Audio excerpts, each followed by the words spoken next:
Dati pag kumakain ako nito, mantika at saka toyo, umiiyak talaga ako. Nahahabag ako sa sarili ko. Kaso wala akong magagawa. Ito lang yung ulam talaga namin. Wala namang kaming pambili dati na masarap na ulam. Nung bata pa ako. Ngayon si Sky, gustong gusto niya.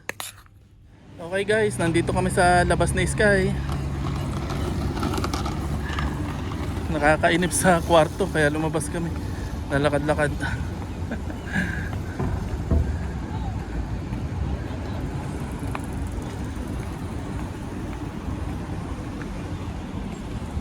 Ngayon ay July 11 na. Alas 6 na ng hapon dito sa UAE. Pero sikat pa rin ang araw at siyempre humid, napakainit.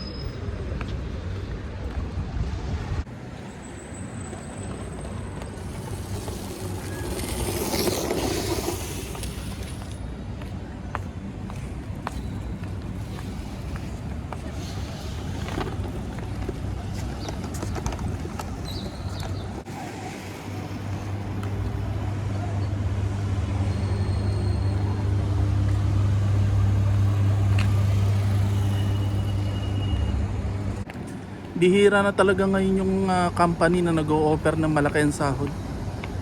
Siguro doon na lang sa mga license worker at saka mga skilled worker na lang.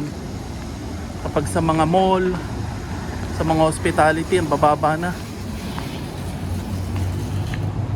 Parang ang minimum na ngayon 2.5 na. Dati pag nag-a-apply ka sa hospitality at saka sa mga mall, 3,000, 3,500. Kasi may tumawag sa akin dati April. Ang offer na lang sa akin 2,500. Supervisor na. Palaruan ng bata.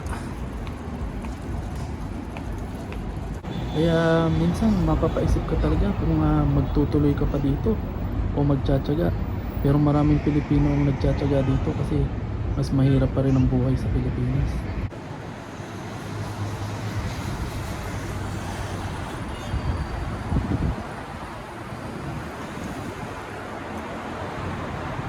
Halos lahat dito sa Abu Dhabi matataas yung building.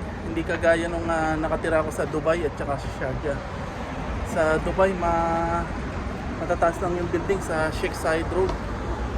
Tapos sa Sharjah matataas yung building. Kasi nauna doon parking muna tapos yung pinaka building. Tapos sa Dubai at Sharjah, marami nung parking space. Yung magpa-park ka tapos magbabayad ka per oras. Halimbawa 5 dirham per oras. Pero dito sa Abu Dhabi wala nun. Wala pa ako nakikita dito sa Abu Dhabi na paid yung parking space na kailangan bayaran.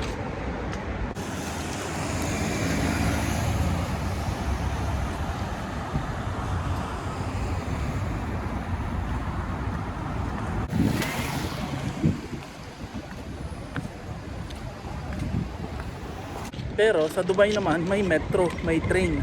Dito walang train sa Abu Dhabi. Tapos dito sa Abu Dhabi maraming park na pambata. Libreng park na pambata. Maliit at malaking park na pambata. Ang gaganda pa, kompleto. May slide, may swing, lahat kompleto. Sa Dubai wala akong makita doon.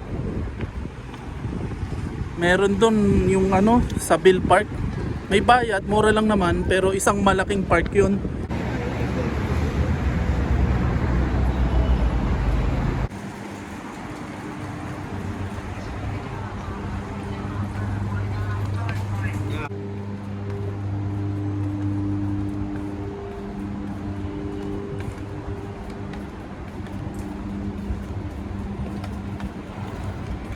Ang dumami ngayong business dito ay yung mga kainan, mga restaurant, tsaka pharmacy, tsaka yung supermarket sobrang dumami. Kasi nga pagkatapos ng COVID-19, yun ang mga nakita nilang kailangan ng tao. Ang bagsak ngayon na industry ay yung mga department store sa mall. Mga damitan, yun ang bumagsak. Okay Okay guys, nandito na ulit kami sa bahay ni Sky. Lakad-lakad lang kami ng konti. Tago. Hi mama. Alright, kadadating lang ni Mrs. galing sa trabaho. Kamusta ang trabaho? Wala naman buwisit. Matao o matumal? Daming tao. Talaga? Wala tapos na ang sahuran Hindi naman nawawala ng pera yung mga tao. Sana all.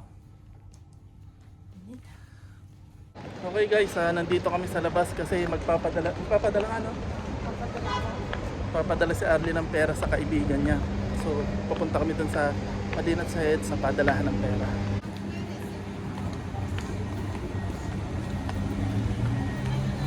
Okay guys, nandito na kami sa padalahan. So magpapadala lang si Arlie ng pera dun sa pamilya ng kaibigan niya, yung kasama niya sa trabaho, nakisuyo. Kaya sinamahan namin.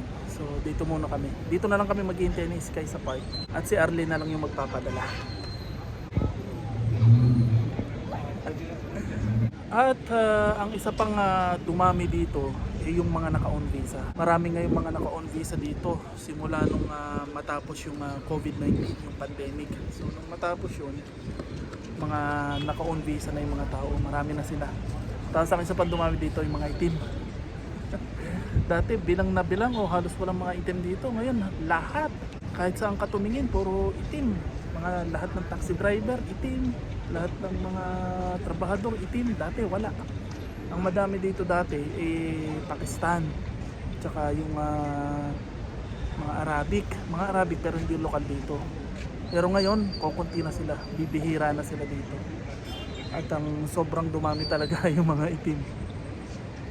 Yung mga dumami dito. Uy, ang galing Saka pa shop. Sayo. Ten.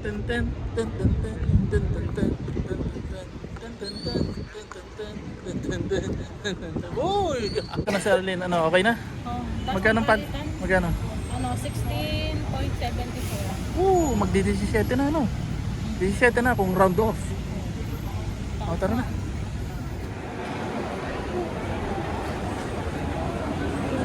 Okay guys, nandito kami sa food court sa Madinat Zayed at kakain muna kami. Gusto daw ni Sky ng King inasal. King inasal. Ito.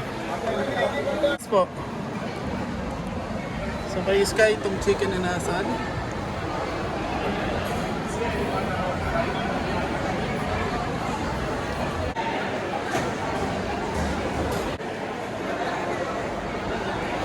Okay, ito na yung kay Sky. Inasal daw sa kanya. Okay guys, tapos nang kumain si Sky, so pauwi na kami. Lalakarin na lang namin. Kasi maglalakad-lakad din naman kami. Nabot na kami ng gabi.